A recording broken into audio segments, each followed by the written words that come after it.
I'm going to record the rest. We will, if we do record these classes in the future, you'll see we'll try and skip the share.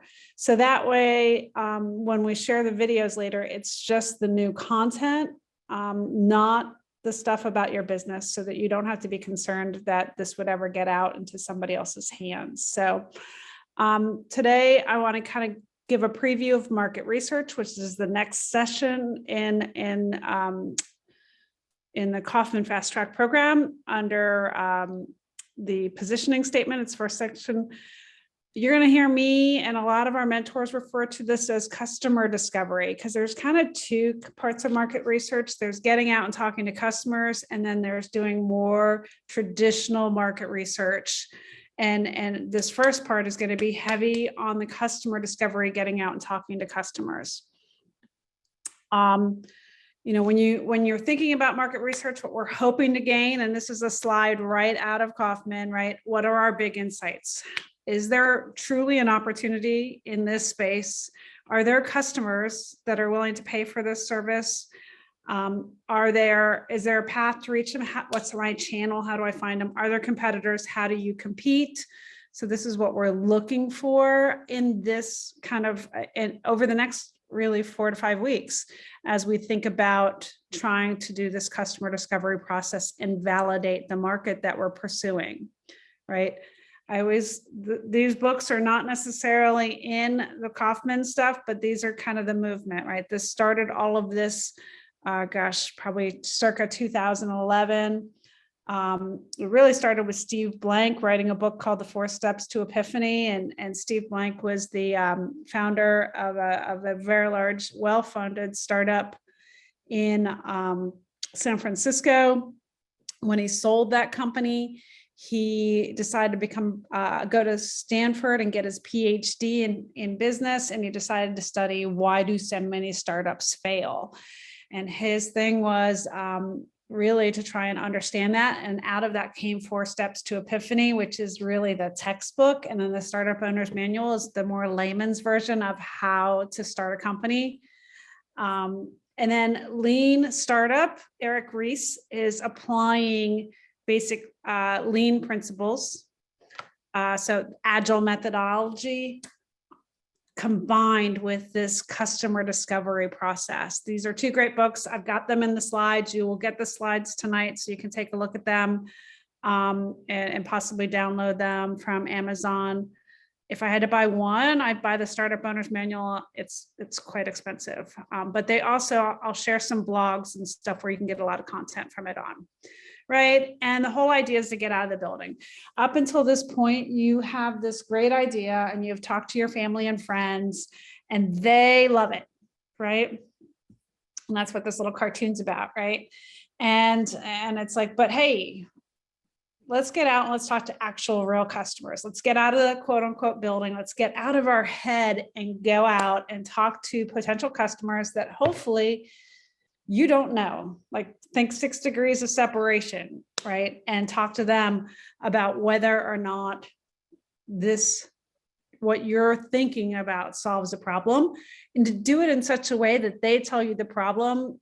They don't just say, yes, great idea or bad idea, right? And so when you're doing this and you're trying to get out of the office and talking to people, these are the top 5 mistakes that I have found in being certified to teach this class for about 10 years now. And number 1 is talking to the wrong people, right? You talk to your friends, you talk to their family, and they're never going to tell you that your idea sucks, right? Nobody wants to say your baby's ugly, right? Or you talk to people that aren't decision makers, right? So the key is finding the right people.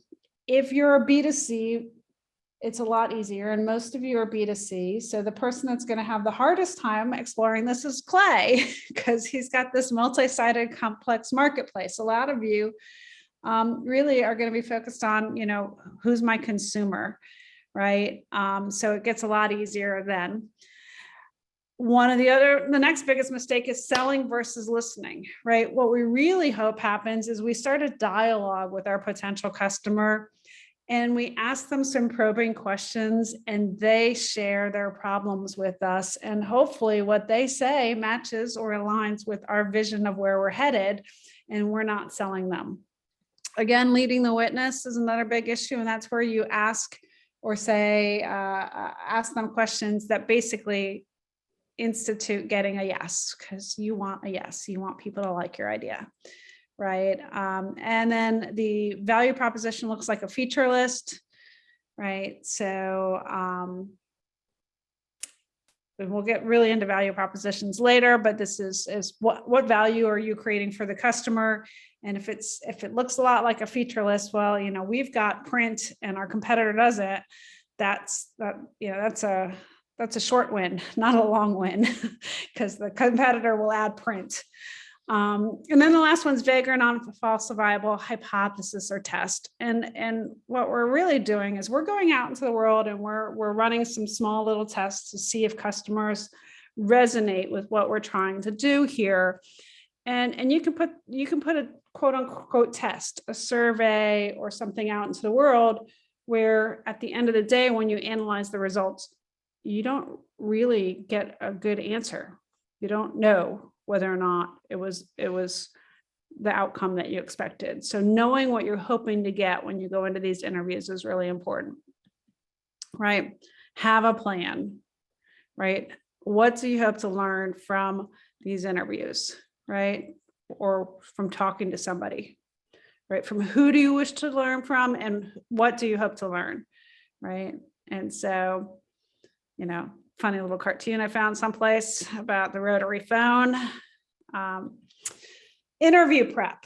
So a lot of folks go out, and so I get people that want to know that send me their questions that they're going to ask, and they send me 20 questions. When you go out and you're going to start asking people, prospects questions, you want to prepare a list of things that you want to learn. Like, what do I hope to learn? How do I keep it casual? Right. And then we're not really looking for a customer. Your goal is to learn. So one of the things that we used to say at ATDC when we were running this class is, hey, you're doing a program at the time, Georgia Tech, and you're just doing some research and you want to find, could I get 15 minutes of your time to talk about marketing, right? Or whatever the general theme is. And then get them on the phone and just ask them some questions that hopefully get you the answers that you want. So other things that are in the books that I mentioned before, they talk about finding conversations and how to manage and share your data. I want to talk a little bit about finding candidates to interview, right? So you want to try and interview people that are at least 1 degree of separation. Social media is your friend, right? So LinkedIn is great for business to business, but a lot of you are probably going to find like Facebook groups might be a really good way for you to meet your target customer and reach out and ask them questions. Ask people that you know for referrals. When you interview somebody, ask them, is there anybody else that you could introduce me to that I could talk to? And then fish where the fish are, in the wild, right? So a lot of you are B2C. I have been kicked out of more grocery store parking lots than I can count on my hands doing customer discovery at a grocery store parking lot, okay? So it becomes kind of interesting because you can kind of understand the demographic of who you're talking to depending on which grocery store chain is, right? If you're building a product that's a high-end product for people that are really interested in saving the planet and sustainability, you might go to a Whole Foods, right? If your product's for Joe, every person, you might go to Publix or Kroger, right? So kind of get the idea there. I've done customer discovery in Home Depot and Lowe's parking lots as well. So go where they are. In the business to business world, if your customer is like you're seeking a business partnership, you might go to a conference. It's a way to meet like 1,000 people in a weekend is to go to a conference. So find out where they are. Promise to be brief. And again, you're not trying to sell them something, you're just doing research at this stage. So that is a really key word to use. or say in my world, I can say customer discovery, right? You're working on a startup and they're doing customer discovery. Could they talk to you? It will lower people's inhibitions to saying yes to the meeting and to answering your questions if they know that you're not going to sell them anything. Okay, asking for the interview, right? 15 minutes, I'm doing a project, and ideally you'd like to meet face-to-face. That's been really hard with COVID. And the reason you want to meet face-to-face is because you want to see their body language. Are they excited? Are they bored? Are they playing with their phone? So Zoom works too. But if you can do face-to-face, that's the best way to do it. And then take notes. You think you'll remember, but if you do a lot of these, and our assignment's going to be to do 10 interviews this week, is document what you ask, document what you hear, right? If you've got a team, put it in a document where all of you can share, and then write down your aha moments as they happen. Okay, you're going to get some feelings. Feelings are important in this exercise. Right? If you like are having that conversation and the person starts talking about their feelings or things that are emotive, those are aha moments. Write those down. It could be they say something like, this kept me up last night. I'm losing sleep. This gives me heartburn, right? These are the types of things, those are the types of phrases that you want to listen for, because those are telling you that that person has a real problem. Right. And then you're going to have bad interviews, especially when you start, but you're going to get better at this. So remember which questions elicit really strong answers. Let's see, what is this? Just ensuring effective. This is just probably yeah. So this is a little bit about leading the witness, like be completely honest, but tell us what you think, because the product we've slaved over nights and weekends without sleep or salary. And we just, we need you to think it's a good idea. Right. So we're trying to avoid leading the witness. That's leading the witness. So bad questions. Do you think this is a good idea? Right. Would you buy a product that did X? Right. How much would you pay for X? Right. What would your dream product do? Sort of okay. But right. We don't want to lead the witness. So we really want to ask open-ended why questions, right? So ask them, the last time that, they, I don't know, I'm drawing a blank, trying to look at your stuff real quick. Somebody like Christy might ask them like, have you used any tools to help you navigate your life? What kind of tools do you use to navigate your life? Right. Right. If you're, so you want to ask them like an understanding of their basic life. You want to ask them what types of issues or problems they're having. You want to ask about how they're solving that problem now. Right. What else have you tried? How has that solution worked for you? Right. So if it's a competitive solution, they might give you why or why not your solution might be better. How did you learn about those solutions? So where did they find out information about the problem that you're solving for them? Again, who else should I talk to? And then I always like to ask, is there anything else I should ask? So I was working with a team once out of Georgia Tech, and they had spent years building software that did testing for very large computer systems. And it automated this thing called regression testing, where it goes back and runs all the test cases. So after you make one fix in a very large system, you can test that fix pretty easily. But what if that fix broke something else? So they had this system that they'd been working on for ages. And we would go do interviews, and the professor would lead the witness. They would say, is regression testing a problem for you? And the VP would typically say, it takes too long. Awesome. why does it take too long? And he'd go, oh, just, the system's so large, it takes us over 24 hours to run the tests, right? And they'd go down this path of, it's a problem. Well, we framed it. She framed it with, is this a problem for you? And the answer was yes, right? So then I'd have to come back and I'd reframe it with something like along the lines of, what are your top 3 issues, or purchases that you're going to make related to testing software this year? And he'd come back and he wouldn't list regression testing software. And so then we could say, okay, so, you mentioned that regression testing is a problem. Why aren't you spending money on it? He's like, it's not a big enough problem for us to solve money on.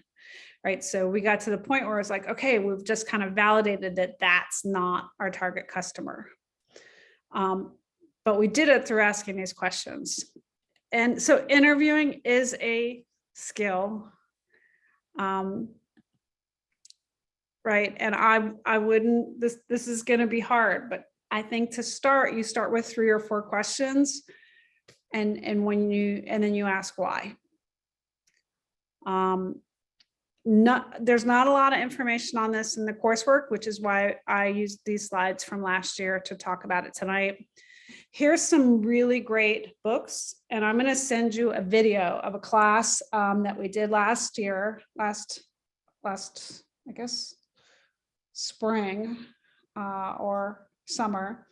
Naisha and Melinda, you may have been involved on it, where I brought my friend Eric Holtzclaw from Atlanta to talk about how do you get people to kind of tell you what their problems are. And he's spent his entire career working for companies like Coca-Cola and running focus groups. And he has this skill at pulling out like what makes people buy. And so he did a workshop on it for us. So we're going to share that video with you when I send out the slides this evening. But to get people talking, ask about their life, right? Ask about their past behaviors, talk less, listen more. Here's some other great resources: the mom test and talking to humans. Always finish with, what did I forget to ask? And is there somebody else I should meet? And ask for that introduction, because that's how you get more people. Like once you find somebody that's in your target audience and you want to find more people like them, they likely hang out together. So find more people that way. Our goal is to gain inserts. Somebody raised their hand to sign off. Okay, good. Gain insights into your marketplace. So this is, we want to hear from your customers. We want to look for and recognize patterns. In order to see patterns, we need to talk to a lot of people. At ATDC, where we taught this originally back in Atlanta, the minimum was 100 people. So we want you to get out and talk to a lot of people. Now, this is going to be, like 10 a week, really, for the next 10 weeks. So it's not too overwhelming, right? And then additionally, right, hopefully we do it face-to-face, because body language matters. And Eric talks a little bit about that in the video that I'm going to share as well. Right. And then we want to analyze the results. So what we're trying to do is, like, all of our business, all of our ideas around our business today are really assumptions. They're our beliefs about what we think our business should be.